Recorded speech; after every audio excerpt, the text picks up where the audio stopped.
प्यारे बच्चों, ये क्लास 12 के फंक्शन चैप्टर का दूसरा पार्ट है। पिछले क्लास हम लोगों ने देखा था कि वन वन और ऑन टू फंक्शन के ऊपर हम लोगों ने चर्चा किया था और कुछ प्रॉब्लम को भी हम लोगों ने सॉल्व किया था। ये आज का क्लास वहीं से कंटिन्यू हो रहा है कि तो जिन बच्चों ने पिछले क्लास का वीडियो नहीं देखा वो उसे जाकर देख ले, ताकि आज के इस क्लास का वीडियो उन लोगों के लिए थोड़ा सा आसान हो जाए।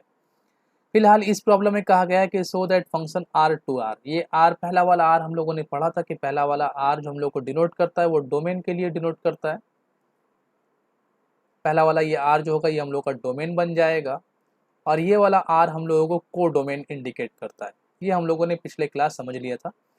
अब एफ एक्स एक फंक्शन दिया हुआ है 3x² + 5 for all x belongs to R is many one into function. ये हम लोग को दिखाना है कि ये फंक्शन जो है वो वन वन ऑन टू तो नहीं है, ये बोला है कि मेनी वन इनटू हो रहा है, ये हम लोग को दिखाना है। तो सबसे पहले हम लोग चेक करते हैं कि ये वाला आर जो डोमेन का है जिसमें हम लोग एक्स का वैल्यू लेते हैं और ये वाला कोड डोमेन जिससे हम लोग को एफ एक्स रेंज निकालते हैं हम लोग बाद में। सबसे पहले हम लोग ये बात कर लेते हैं कि दो नंबर्स लेते हैं, लेट 1 और -1 बिलोंग्स टू आर डोमेन, क्योंकि पहला वाला जो डोमेन पार्ट है रियल नंबर है तो जाहिर बात उसमें 1 और -1 दोनों ही होगा। अब एफ ऑफ 1 का वैल्यू जो हम लोग निकालते हैं तो ये आएगा 3 1 का स्क्वायर प्लस 5, मतलब ये होगा 8। और फिर अगर -1 का वैल्यू निकालते हैं तो ये आएगा 3 -1 का स्क्वायर प्लस 5, ये भी हो जाएगा 8। तो यहाँ पे हम लोगों को दिखा कि अगर हम लोग सेट x मतलब पहले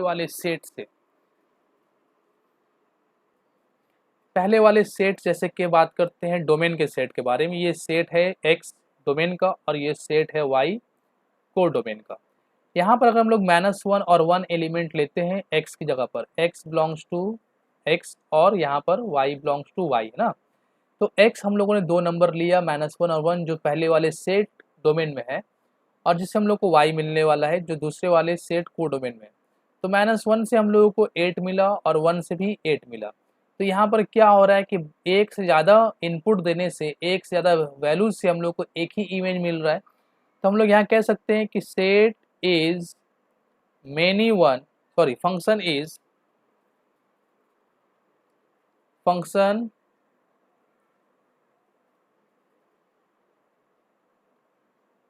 इज मेनी वन। क्यों मेनी वन हो रहा है? एज 1 -1 हैव सेम इमेज, क्योंकि -1 और 1 का जो इमेज हो रहा है वो एक ही हो रहा है, सेम इमेज दे रहा है। एक ऑब्जेक्ट से एक इमेज तो नहीं मिला, ऐसा तो नहीं कि -1 से हम लोगों को अलग वैल्यू मिला और 1 से अलग वैल्यू मिला। अगर ऐसा होता कि डोमेन के एक वैल्यू के लिए कोड डोमेन में एक ही वैल्यू मिलता, सेट x का एक वैल्यू हम लोग को सेट y में एक ही वैल्यू देता, तब हम लोग कह सकते थे कि ये फंक्शन 1 1 है। लेकिन यहाँ पर तो क्या हो रहा है, दो वैल्यू से एक इमेज मिला तो ये फंक्शन क्या हुआ, मेनी वन हुआ। ठीक है, तो therefore function is many one हो चुका। अब हम लोग देखते हैं कि इनटू है या ऑन टू है। तो यहाँ पर जैसा कि यहाँ पे लिखा गया है, नंबर 2 में आते F x equal to 3x² + 5। ठीक है, अब यहाँ पर ध्यान ये रखना है कि हम लोगों को ये चेक करना है कि हम लोगों का जो रेंज होगा वो कोड डोमेन के बराबर है या नहीं है। अगर रेंज कोड डोमेन के बराबर हुआ तो हम लोग कहेंगे कि ये फंक्शन ऑन टू है, और अगर नहीं हुआ तो इन टू है। जैसे कि यहाँ पर हम लोग देखते हैं, पहले इस एफ का नाम रख लेते हैं y equal to 3x² + 5। Since, यहाँ पर जरा गौर करना, since x belongs to real number, ये वाला x डोमेन का है, ये रियल नंबर है, तो रियल नंबर कह दिया गया। देयरफॉर x² का जो वैल्यू होगा वो ग्रेटर देन इक्वल टू 0 होगा, क्योंकि रियल नंबर -∞ से +∞ चलता है, नेगेटिव भी होता है, जीरो भी होता है, पॉजिटिव भी होता है। तो 0 का स्क्वायर 0, पॉजिटिव का स्क्वायर पॉजिटिव और नेगेटिव का स्क्वायर भी पॉजिटिव। तो x² हमेशा क्या होगा, ग्रेटर देन इक्वल टू 0 होगा। देयरफॉर 3x² क्या होगा, 3x² भी ग्रेटर देन इक्वल टू 0 होगा, और 3x² + 5 का वैल्यू क्या होगा, वो ग्रेटर देन इक्वल टू 5 होगा। मतलब y जो हम लोग को मिल रहा है वो ग्रेटर देन इक्वल टू 5 मिल रहा है। ये जो वैल्यू y मिला ये हम लोग का रेंज हुआ। तो रेंज का वैल्यू क्या हुआ, ग्रेटर देन इक्वल टू 5। तो हम लोग कह सकते हैं कि रेंज जो होगा वो 5 से लेकर के इन्फिनिटी तक होगा। लेकिन कोड डोमेन क्या था, वो सारा रियल नंबर था। कोड डोमेन में क्लियरली मेंशन कर दिया गया था कि सारा रियल नंबर। तो क्या हम लोग को सारा रियल नंबर मिला रेंज में? जवाब है नहीं। तो हम लोग कह सकते हैं कि range of function range of function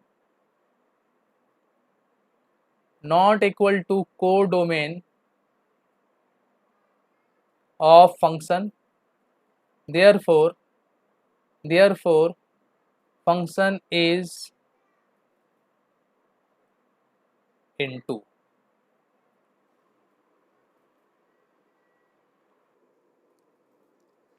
अब यहाँ पर एक सवाल दिया गया है कि let C be the set of complex number. C क्या है? Complex number. कॉम्प्लेक्स नंबर के बारे में हम लोगों ने क्लास 11 में अच्छे से पढ़ा है। And R B the set of real numbers, और आर क्या है? रियल नंबर का सेट है। शो दैट द फंक्शन सी और आर, देखो यहाँ पर ध्यान रखना है कि डोमेन कॉम्प्लेक्स नंबर है और कोडोमेन सारा रियल नंबर है। और हम लोग क्लास 11 के सेट चैप्टर में ये पढ़ चुके हैं कि real number belongs to complex number. Real number जो होता है वो सबसेट होता है कॉम्प्लेक्स नंबर का। जिन बच्चों को ये आइडिया नहीं है वो क्लास 11 का सेट का लेक्चर नंबर 2 को जाकर देख लेना। वहाँ पे आप लोगों को मिल जाएगा कि किस तरीके से एक रियल नंबर कॉम्प्लेक्स नंबर का सबसेट होता है। ठीक है, फिलहाल यहाँ पर इस प्रॉब्लम में हम लोग आते हैं कि हम लोग को जो फंक्शन दिया गया वो कुछ इस तरीके का है, f of z equal to mod z. अब z क्या है? z के बारे में कोई इन्फॉर्मेशन है? z belongs to c। z क्या है? एक कॉम्प्लेक्स नंबर है। अब हम लोग को दिखाना है कि ये फंक्शन ना ही 1 1 हो रहा है और ना ही ऑन टू हो रहा है, ये हम लोग को साबित करना है। तो किस तरीके से ये साबित करेंगे, किस तरीके से इसे प्रूफ करेंगे, चलिए इसे हम लोग देखते हैं। सबसे पहला हम लोग ये मान लेते हैं कि लेट z जो कॉम्प्लेक्स नंबर है उसका दो वैल्यू मान लेते हैं, एक 3 + 4i और एक z इक्वल टू 4 + 3i। कोई भी दो कॉम्प्लेक्स नंबर हम लोगों ने मान लिया। अब इन दोनों कॉम्प्लेक्स नंबर का हम लोग मॉड निकालते हैं, क्योंकि यहाँ पे बोला गया z belongs to complex number. z किसी भी कोई भी कॉम्प्लेक्स नंबर हो सकता है। तो हम लोगों ने दो कॉम्प्लेक्स नंबर मान लिया, लेट कर लिया। अब अगर हम लोग मॉड z निकालते हैं तो मॉड z क्लास 11 के कंसेप्ट के हिसाब से 3² + 4², मतलब ये होगा 5। इसी तरीके से अगर इस कॉम्प्लेक्स नंबर का मॉड z निकालते तो 4² + 3², ये भी कितना हो जाएगा? 5। तो इसका मतलब ये हो रहा है कि z का वैल्यू अगर हम लोग 3 + 4i लेते हैं, z क्या है? ध्यान से z हम लोग बनाने चलते हैं। z डोमेन में मिल रहा है हम लोग को, क्या है? z कहाँ से लेना है हम लोग को? Complex number. कॉम्प्लेक्स नंबर क्या है? डोमेन में, मतलब यहाँ से दो वैल्यू हम लोग ले रहे हैं, 3 + 4i और एक वैल्यू 4 + 3i। इन दोनों वैल्यू का जब हम लोगों ने इमेज चेक किया यहाँ पर तो हम लोग को इमेज मिल रहा है 5। तो यहाँ पर क्या हो रहा है कि मेनी वन फंक्शन चल रहा है, 1 1 नहीं है। Since 3 + 4i and 4 + 3i both belongs to दोनों belongs कर रहा है, किसको? belongs to C डोमेन को belong कर रहा है। have same image, एक ही इमेज मिल रहा है। therefore एफ जेड क्या हुआ? Is not 1 1। तो ये 1 1 नहीं हुआ, क्योंकि ये मेनी वन हो चुका। जब मेनी वन हो चुका तो मतलब 1 1 नहीं है। ठीक है, तो ये 1 1 नहीं है, ये प्रूफ हम लोगों ने कर लिया। अब हम लोग देखते हैं कि ये फंक्शन ऑन टू है कि नहीं है, इसे हम लोग चेक करते हैं। ऑन टू चेक करने के लिए क्या होना चाहिए? कंडीशन हम लोग जान चुके हैं कि डोमेन और को डोमेन दोनों का वैल्यू इक्वल होना चाहिए। ये हम लोगों ने पढ़ा है कि ऑन टू फंक्शन तभी होगा एक फंक्शन जब उसका डोमेन और को डोमेन दोनों का वैल्यू इक्वल होगा। तो सबसे पहले हम लोग देख लेते हैं कि हम लोगों का को डोमेन क्या है? सारा रियल नंबर है। तो क्या डोमेन रेंज जो होगा हम लोगों का फंक्शन का, ये सारा रियल नंबर आ रहा है या नहीं आ रहा है? अगर सारा रियल नंबर हम लोग का रेंज में आता है तो हम फंक्शन को बोलेंगे ऑन टू, अगर नहीं आता तो फंक्शन को बोलेंगे ऑन टू नहीं है। तो चलिए इसे चेक करना शुरू करते हैं। सबसे पहले हम लोग ये देखते हैं कि दूसरे नंबर पे आते हैं। z क्या है? z belongs to complex number, ये कह दिया गया है z belongs to complex number. Since अब अगर हम लोग किसी भी कॉम्प्लेक्स नंबर का मॉड निकालते हैं, मॉड z, तो वो वैल्यू क्या होगा? वो ग्रेटर देन इक्वल टू 0।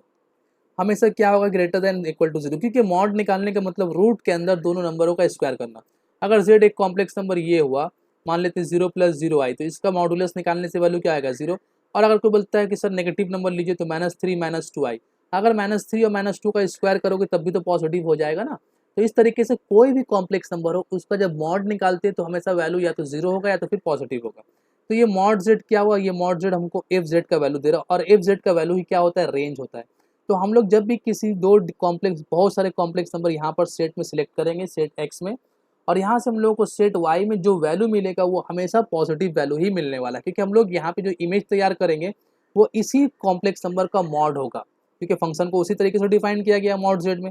तो हम लोग को जो रेंज मिलने वाला है, देयरफॉर रेंज ऑफ फंक्शन जो हम लोग को मिलेगा वो मॉड से मिलेगा। रेंज ऑफ फंक्शन वो कहाँ से हासिल होगा, मॉड से, और मॉड जेड है, और मॉड जेड का वैल्यू क्या है, ग्रेटर देन इक्वल टू 0। ठीक, लेकिन कोडोमेन जो था वो सारा रियल नंबर था, तो सारा रियल नंबर तो माइनस इन्फिनिटी से प्लस इन्फिनिटी होता है ना, जिसमें नेगेटिव नंबर भी शामिल होता है, लेकिन को रेंज में क्या हुआ, नेगेटिव नंबर नहीं आया। देयरफॉर हम लोग कह सकते हैं, therefore codomain of function, codomain of f z not equal to range of f z, therefore f z मतलब फंक्शन इज नॉट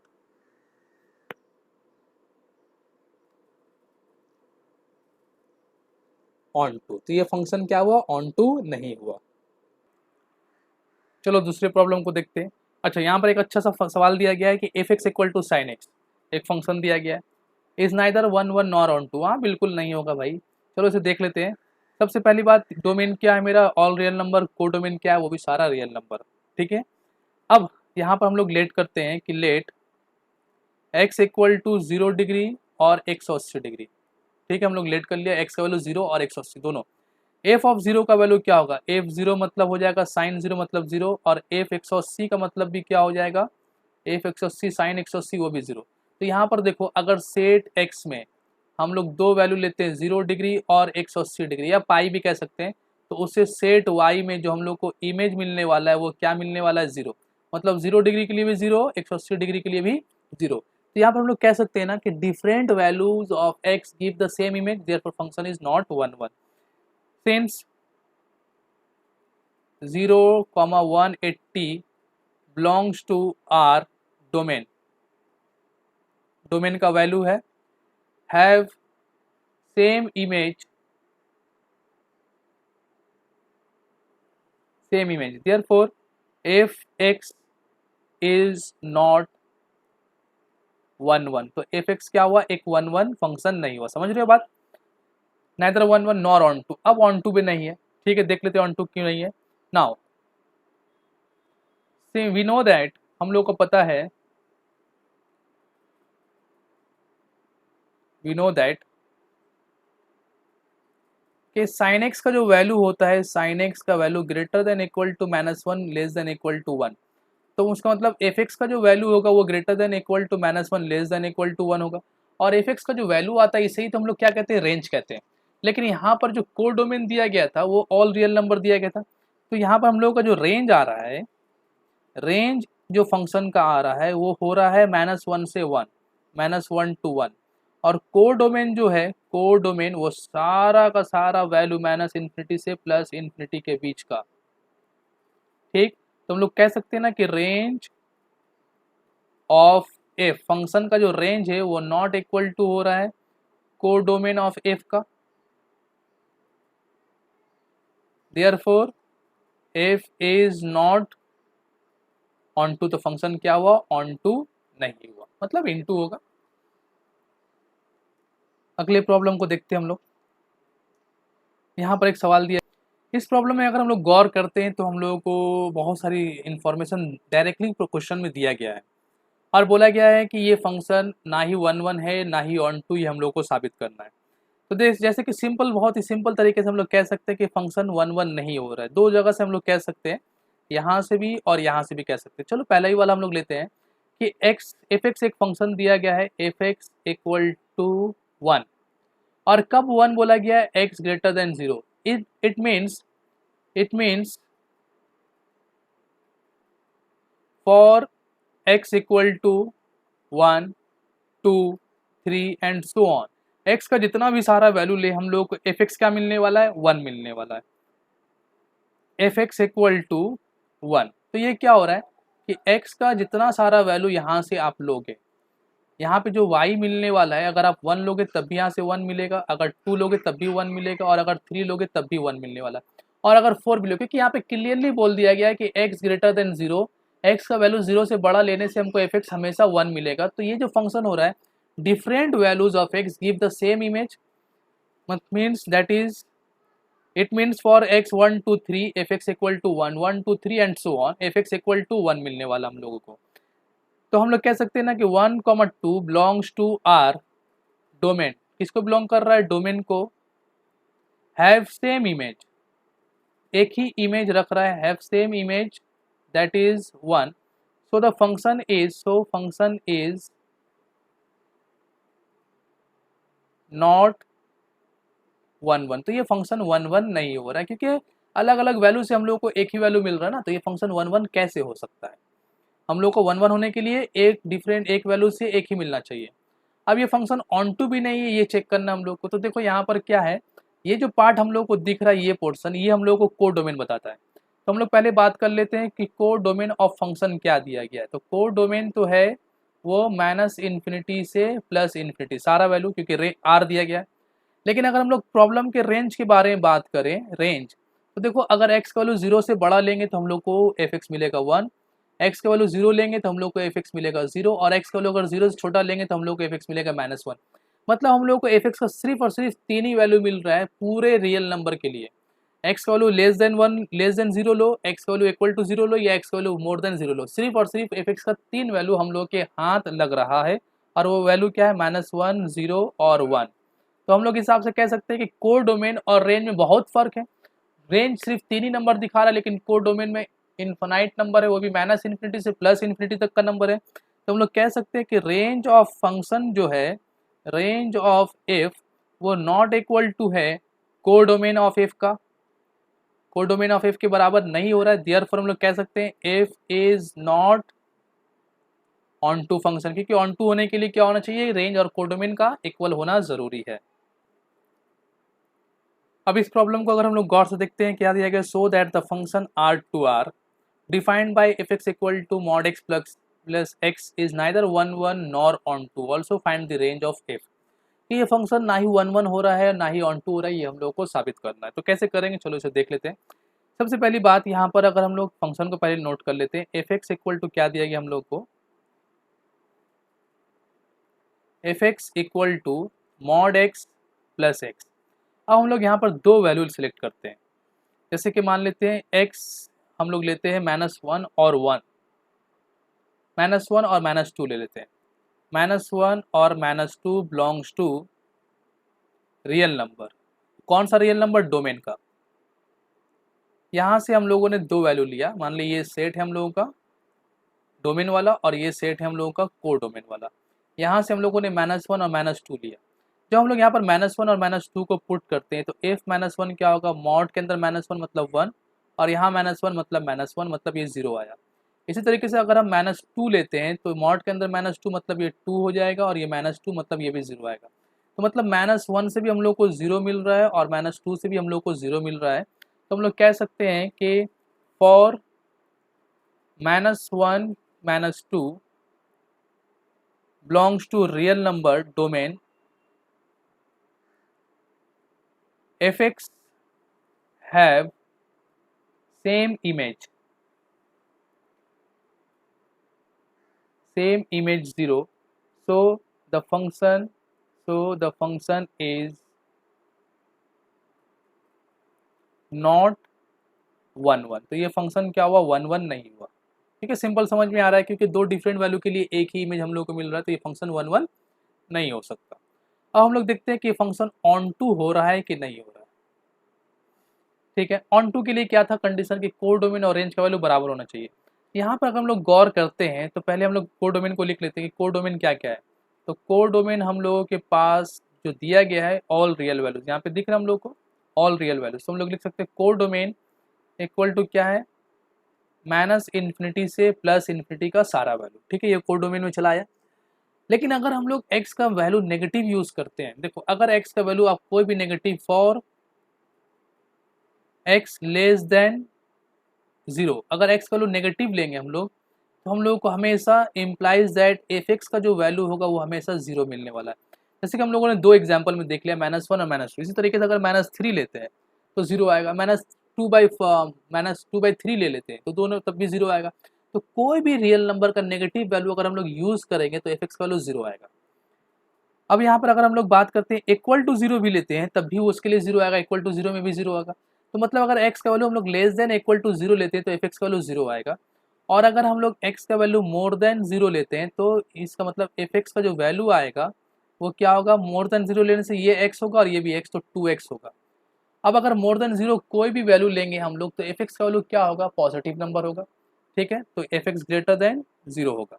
अब इन दोनों रिजल्ट से अगर हम लोग गौर करें तो एफ एक्स का वैल्यू या तो जीरो हो सकता है या तो फिर जीरो से बड़ा हो सकता है, नेगेटिव वैल्यू तो आ नहीं सकता। तो हम लोग कह सकते हैं ना कि रेंज जो फंक्शन का हम लोग को मिलने वाला है, रेंज वो क्या मिलने वाला है, जीरो से इन्फिनिटी तक। ठीक है, क्योंकि अगर एक्स का वैल्यू हम लोग वन लेंगे तो टू मिलेगा, टू लेंगे तो फोर, थ्री लेंगे तो सिक्स, इस तरीके से चलता जाएगा क्योंकि एक्स ग्रेटर देन जीरो है। तो इस तरीके से रेंज जो होगा वो जीरो से इन्फिनिटी तक चलेगा। अब हम लोग यहाँ पर कह सकते हैं ना कि रेंज ऑफ एफ, फंक्शन का जो रेंज है एफ, वो बराबर तो नहीं हो रहा कोर डोमेन ऑफ एफ का, क्योंकि कोर डोमेन जो दिया गया है वो सारा सारा का सारा रियल नंबर, लेकिन रेंज में जो वैल्यू आया वो जीरो से इन्फिनिटी। तो range of f not equal to codomain of f, therefore f is not onto, f क्या है, ऑन टू फंक्शन नहीं है। अब इस प्रॉब्लम को अगर हम लोग गौर से देखते हैं, let R with the set of all real numbers so that function R to R, मतलब डोमेन भी आर, कोर डोमेन भी R, defined by fx equal to x plus b for all x belongs to r where a b belongs to r and a not equal to 0 is 1 1। ये function 1 1 हो रहा है, ये हम लोगों को दिखाना है। तो देखो सिंपल तरीका है, इसे करने के लिए हम लोग मान लेते हैं कि फंक्शन 1 1 करने, इस तरह के प्रॉब्लम को सॉल्व करने के लिए हम लोगों ने बेसिक तरीका सीख रखा है कि मान लेते हैं ये हम लोगों का सेट है x और ये y, यहाँ पर डोमेन लेंगे और यहाँ पर को डोमेन। हम लोग ऐसा मानते हैं कि दो एलिमेंट x1 और x2 के लिए हम लोगों को एक ही fx मिल रहा है।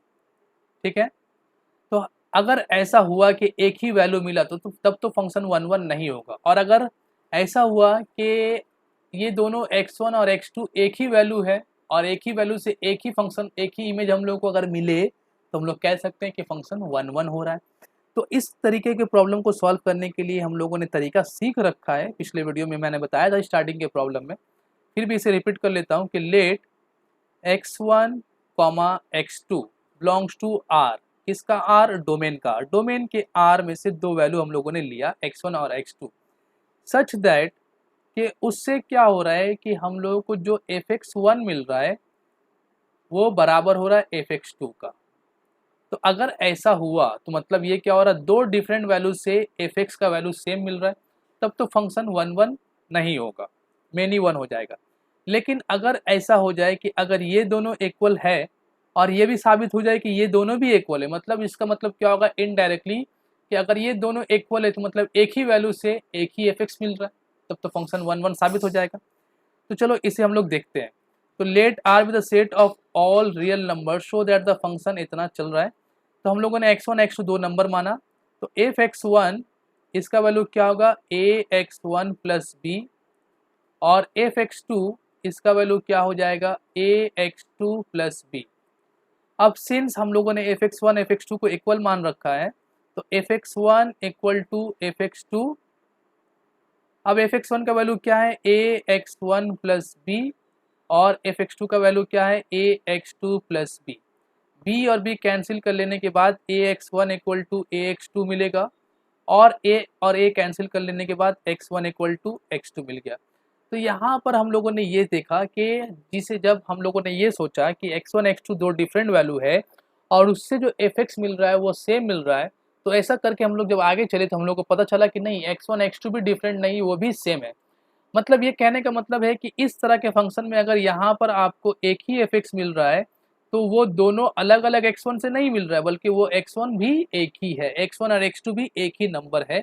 वो आपको सोचने में लग रहा है कि वो डिफरेंट है, क्योंकि यहाँ पे एंड में साबित हुआ कि x1 x2 एक ही नंबर है, तो एक ही नंबर से एक ही fx मिल रहा है। तो फिर इस तरह के फंक्शन को हम लोग क्या कह सकते हैं, देयरफॉर fx इज 1 1। हो सकता है इस प्रॉब्लम में थोड़ा सा कन्फ्यूजन है, मैं इसे फिर से समझाने की कोशिश करता हूँ कि अगर आपको इस तरह का प्रॉब्लम दिया है तो हम लोग क्या करेंगे कि हम लोग ऐसा सोचते हैं कि हम लोग ऐसा सोच रहे अपने ख्याल में, मन में, कि मान लेते हैं दो x1 x2 दो अलग अलग नंबर है और उससे हम लोग साबित कर देंगे कि fx1 और fx2 जो दो फंक्शन है वो एक ही वैल्यू दे रहा है। ठीक है, ऐसा हम लोग सोच के आगे बढ़े। लेकिन जब आगे हम लोग एंड में पहुंचे तो हम लोग को पता चला कि हम लोग जो दो x1 x2 जो दो नंबर लेकर आए थे ना, वो दो डिफरेंट नहीं था, वो एक ही था। तो एक ही x1 और x2 जब एक ही नंबर होगा तो उससे fx जब एक ही मिलेगा तो फिर फंक्शन को तो हम लोग 1 1 कहेंगे ही ना। ठीक, तो इस तरीके से इस तरह के फंक्शन को हम लोग साबित करते हैं कि फंक्शन 1 1 है। So that the function f n to n natural number to natural number चल रहा है, defined by fx equal to ax plus b, a comma b belongs to natural number is 1 1 but not on to। ये function 1 1 तो हो रहा है लेकिन on to नहीं, हम लोग को साबित करना है। तो 1 1 साबित करने के लिए वही तरीका हम लोग अपना लेते हैं कि लेट कर लेते हैं, let x1 x2 belongs to natural number, किसका नेचुरल नंबर, डोमेन का, सच दैट कि उससे हम लोग ये सोच के चल रहे हैं कि चलो हम लोग साबित कर देंगे कि x1 से जो fx1 मिल रहा है और x2 से जो fx2 मिल रहा है वो दोनों इक्वल है, तो मतलब फंक्शन मेनी वन होने वाला है। ठीक है, तो चलिए fx1 का वैल्यू पहले निकाल लेते हैं। fx1 क्या होगा, ax1 प्लस बी, और fx2 क्या होगा, fx2 होगा ax2 प्लस बी। क्योंकि हम लोगों ने ये सोच रखा है कि fx1 fx2 बराबर है, तो इसका मतलब अगर इसे हम लोग बराबर लिख लेते हैं तो ax1 प्लस बी ये बराबर होगा ax2 प्लस बी का। बी कैंसिल होने के बाद ax1 इक्वल टू ax2 बचा, और a कैंसिल कर लेने के बाद हम लोगों को क्या मिलेगा, x1 इक्वल टू x2। मतलब यहाँ पर हम लोगों ने ये साबित कर दिया कि अगर fx1 और fx2 बराबर है, मतलब अगर को ये डोमेन का सेट है और ये को डोमेन का सेट है, यहाँ पर ये y है और ये x है। यहाँ पर अगर हम लोग दो अलग अलग नंबर सोच कर चलते हैं और ये सोचते हैं कि यहाँ पर जो fx1 और fx2 जो वैल्यू मिल रहा है वो दोनों इक्वल है, तो अगर ये इक्वल होगा तो ये साबित हुआ कि ये दोनों भी इक्वल होगा, मतलब एक ही नंबर से एक ही fx मिलेगा। तो इस तरह के फंक्शन को क्या कहते हैं हम लोग, 1 1 कहते हैं। देयरफॉर fx इज 1 1, तो ये फंक्शन क्या है, 1 1 फंक्शन है। ठीक है, अब हम लोग आगे चलते हैं कि ये ऑन टू नहीं है। क्यों ऑन टू नहीं है, कैसे साबित करेंगे, चलो इसे देख लेते हैं जरा। यहाँ पर जरा क्वेश्चन पे अगर हम लोग गौर करते हैं तो दिया हुआ है fx equal to ax plus b और a comma b belongs to natural number. ये कह दिया गया है प्रॉब्लम में कि fx equal to ax plus b है और a b belongs to natural number. Since a comma b belongs to natural number, ठीक है, हम लोग ऐसा मानते हैं let b belongs to natural number को डोमेन का एक नेचुरल नंबर लेते हैं, क्योंकि यहाँ पर है ना डोमेन भी नेचुरल नंबर, को डोमेन भी नेचुरल नंबर, तो हम लोग कोई नेचुरल नंबर ले सकते हैं। और चूंकि बी को बोला ही गया है कि वो नेचुरल नंबर है तो हम लोगों ने बी पुट कर लिया। अब आप लोगों को पता होगा कि बी जो है वो को डोमेन जो है वो एफ एक्स की जगह पर हम लोग लिखते हैं, तो यहाँ पे हम लोग बी को लिख लेते हैं, b equal to a x plus b. बात समझने की कोशिश करो कि को डोमेन जो होता है वो सारा वैल्यू इस सेट का जो एफ एक्स के नाम से है, और ये सारा वैल्यू एक्स के नाम से है जो जिससे हम लोग डोमेन कहते हैं। अब कोर डोमेन में जितना सारा वैल्यू हम लोगों को मिलता है डोमेन का वैल्यू ले लेकर, उसे हम लोग रेंज कहते हैं। अगर सारा वैल्यू मिल गया, अगर कोर डोमेन का रेंज का सारा वैल्यू मैच कर गया कोर डोमेन से, तो हम लोग उसे ऑन टू फंक्शन कहते हैं। ये कॉन्सेप्ट मैंने समझाया है, उसे आप लोग देख लेना, क्लास 11 के वीडियो में भी है और क्लास 12 के वीडियो में भी है कि domain onto into codomain domain इस तरह का कंसेप्ट क्या होता है। तो चलो b इक्वल टू यहाँ पे हम लोगों ने b एक नंबर माना किसका, यहाँ से, ठीक, तो ये वाला कहाँ पुट करेंगे हम लोग, fx में। अब इसे हम लोग पुट करके हम लोगों ने देखा कि अगर फंक्शन ऑन टू होगा तो b कोई भी नेचुरल नंबर है वो कोर डोमेन से निकाला हम लोगों ने, तो वो रेंज में आ जाना चाहिए। अगर रेंज में आ गया तो फिर क्या होगा, कोर डोमेन और रेंज इक्वल हुआ, और अगर नहीं हुआ तो नॉट इक्वल, तो फंक्शन इनटू हो जाएगा। तो फिलहाल हम लोगों ने b एक नंबर लिया कोर डोमेन में और उसे यहाँ पे हम लोगों ने पुट कर दिया ax प्लस बी। अब b और b कैंसिल हो गया, ax इक्वल टू 0 बचा। अब a जो है वो नेचुरल नंबर है, नेचुरल नंबर 0 नहीं होता, तो x क्या बना, x 0। अब यहाँ पर x भी तो 0 नहीं हो सकता, क्योंकि देखो यहाँ भी तो डोमेन को जो डिफाइन किया गया वो तो नेचुरल नंबर ही एक्सप्लेन कर दिया गया कि डोमेन क्या है, वो भी नेचुरल नंबर है। x का वैल्यू को हम लोग डोमेन कहते हैं, fx का जितना वैल्यू हम लोगों के पास है, देखो ध्यान से, fx का जितना वैल्यू हम लोग इस सेट में प्रेजेंट है उसे हम लोग डोमेन कहते हैं। जितना वैल्यू उस फंक्शन के जरिए यूज करके मिलेगा उसे हम लोग रेंज कहते हैं। तो हम लोगों ने ये सोचा कि एक वैल्यू ले रहे हैं हम लोग fx की जगह पे, मान लेते हैं कि उसे हम लोगों ने सोच लिया कि वो रेंज है, ठीक। जब उसे हम लोगों ने पुट किया नेचुरल नंबर में तो देखा हम लोगों ने कि b का वैल्यू पुट करने से x जो हो रहा है वो 0 हो जा रहा है, लेकिन x 0 नहीं हो सकता, बिकॉज नॉट पॉसिबल। क्यों पॉसिबल नहीं है, इसलिए पॉसिबल नहीं है कि क्योंकि because x belongs to natural number, therefore x can not be zero, x zero नहीं हो सकता। अब यहाँ से x तो जीरो हो रहा, मतलब कि अगर x जीरो हो रहा है इसका मतलब b आप नेचुरल नंबर में ले रहे हो, तो मतलब अगर b नेचुरल नंबर में लेंगे तो x जीरो हो जाएगा, और अगर x जीरो नहीं होगा तो मतलब b को नेचुरल नंबर में नहीं लिया जा सकता। इसका मतलब ये वाला जो स्टेटमेंट दिया गया ये फेल हो जा रहा है। तो मतलब कुछ वैल्यू ऐसा है इस कोड डोमेन में जिसका इस्तेमाल करने से हम लोगों को ये स्टेटमेंट फॉल्स हो जा रहा है। मतलब कुछ वैल्यू नेचुरल नंबर में ऐसा है जिसे हम लोग एक्सेप्ट नहीं कर सकते, जिसे हम लोग रेंज में यूज, जिसका रेंज हम लोग बनाने की कोशिश करें तो वो नहीं मिल सकता, उसे हम लोग रेंज में यूज नहीं कर सकते, रेंज में हम लोग को वो वैल्यू नहीं मिल सकता। मामला को जरा समझने की कोशिश करना कि मैं फिर से एक मिसाल देकर समझा रहा हूँ। ये x है और ये y है, यहाँ पर -1 2 3 ये क्या हुआ कोड डोमेन। अब मान लेते हैं x का वैल्यू अगर हम लोग 2 लेते हैं तो हम लोग को 2 मिल रहा है, और x का वैल्यू अगर हम लोग 3 लेते हैं तो हम लोग को 3 मिल रहा है।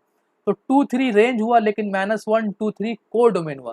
जितना सारा वैल्यू यहाँ पर प्रेजेंट है सारे के सारे को हम लोग कोड डोमेन कहते हैं, और वो सारा वैल्यू जो यहाँ पे x को यूज करने से मिलता है उसे हम लोग रेंज कहते हैं।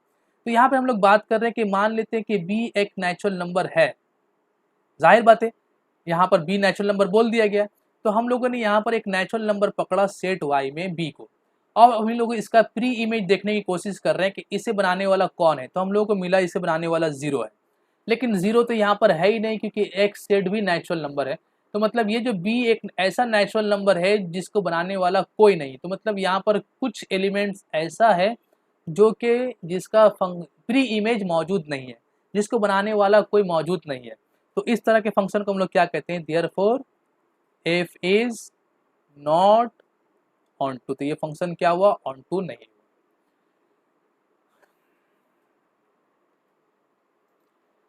अब इस प्रॉब्लम को देखते हैं। Prove that function f n to n defined by fx equal to x square plus x plus one is 1 1 but not onto. इसे साबित करने के लिए हम लोग वही तरीका अपनाते हैं कि let x1 x2 belongs to natural number, किसका नेचुरल नंबर, डोमेन का, such that fx1 equal to fx2 हो रहा है। अब यहाँ पर क्या करेंगे हम लोग, जब fx1 fx2 का वैल्यू पुट करेंगे तो x1 square plus x2 square x1 plus x2 plus 1 equal to x2 square plus x2 plus 1। ठीक, fx1 इक्वल टू fx2 की जगह पे 1 और 1 cancel, x1 square minus x2 square plus x1 minus x2 equal to 0। अब इन दोनों से x1 minus x2 बना सकते हैं factor form, x1 plus x2 बना लेते हैं, और plus x1 minus x2 equal to 0। x1 minus x2 को अगर हम लोग कॉमन निकाल लेते हैं तो क्या बचेगा, x1 plus x2 plus 1 equal to 0। अब यहाँ से हम लोग कह सकते हैं कि x1 minus x2 equal to 0 है, मतलब x1 इक्वल टू x2 है। तो अब ये दोनों वैल्यू बराबर आया, तो देयरफॉर f इज 1 1। इसे हम लोग दिमाग में बैठा लेंगे कि इस तरह के प्रॉब्लम में अगर हम लोग x1 बराबर x2 दिखा देते हैं तो फंक्शन 1 1 हो जाता है। अब बात करते हैं ऑन टू के बारे में। देखो यहाँ पर कोड डोमेन क्या है, नेचुरल नंबर है, तो कोई भी नेचुरल नंबर हम लोग यूज़ कर सकते हैं। ये एक सेट है x, या यहाँ भी नेचुरल नंबर, ये एक सेट है y, यहाँ भी नेचुरल नंबर। यहाँ पे एक एलिमेंट लेते हैं हम लोग 1, ये 1 नेचुरल नंबर में है, तो इसको बनाने वाला अगर यहाँ पर मौजूद होगा तो फिर ये वाला फंक्शन ऑन टू होगा। तो हम लोगों ने एक नंबर पकड़ा, 1 belongs to natural number codomain, codomain का एक नेचुरल नंबर हम लोगों ने लिया। ठीक, तो इसे हम लोग यहाँ पर पुट कर लेते हैं, 1 equal to x square plus x plus 1। ठीक, 1 1 कैंसिल, एक्स स्क्वायर से एक्स कॉमन निकाल लेते हैं, एक्स प्लस 1 इक्वल टू 0। तो आइदर और करने से एक्स वैल्यू 0 और -1 आएगा, दोनों ही does not belongs to natural number. मतलब इस 1 को बनाने वाला दो ही नंबर हो सकता है, या तो 0 या तो फिर -1, लेकिन ये दोनों ही नेचुरल नंबर नहीं है। और जब नेचुरल नंबर नहीं तो मतलब यहाँ पर नहीं हो सकता। क्यों नहीं हो सकता, क्योंकि डोमेन का सेट डिफाइन किया गया नेचुरल नंबर पे, नेचुरल नंबर पे डिफाइन किया गया, तो 0 और -1 यहाँ पर हो ही नहीं सकता, लेकिन 1 यहाँ पर हो सकता है। तो यहाँ पर इस y में कुछ नंबर्स ऐसे भी हैं जिसको बनाने वाला कोई यहाँ पर मौजूद नहीं है, मतलब 1 का कोई प्री इमेज नहीं है, मतलब यह फंक्शन जो है पूरा पूरी फुलफिल नहीं हो रहा है। कुछ कोड डोमेन ऐसा है जिसका प्री इमेज नहीं मिल रहा है, तो मतलब कोड फंक्शन क्या होगा, इनटू, क्योंकि ऑन टू और इनटू को मैंने डिफाइन किया अलग अलग। जब इस पूरे का वैल्यू कोड डोमेन का वैल्यू रेंज के बराबर हो जाए तो फिर हम उस फंक्शन को ऑन टू कहते हैं। अब अगर इस फंक्शन में, इस सेट में कोई एलिमेंट ऐसा है जिसका प्री इमेज ना हो तो उस फंक्शन को इनटू कहते हैं। देयरफॉर तो 1 को बनाने वाला कौन है, 0 और -1, लेकिन 0 और -1 तो नेचुरल नंबर है ही नहीं, तो ये 1 बना कैसे? तो जवाब है इससे बनाने वाला कोई मौजूद नहीं है इस फंक्शन से, इस फंक्शन के अकॉर्डिंग। देयरफॉर हम लोग कह सकते हैं therefore f is not onto, f onto भी नहीं है। तो आई होप कि यहाँ तक जो कुछ कंसेप्ट मैंने आप लोगों को समझाया है वो समझ में आया हो। इसके ऊपर मैं एक और वीडियो बनाने वाला हूँ इसी फंक्शन से रिलेटेड, ताकि कंसेप्ट और अच्छी तरीके से क्लियर हो जाए। तब तक आप यहाँ तक के प्रॉब्लम को प्रैक्टिस करते रहो।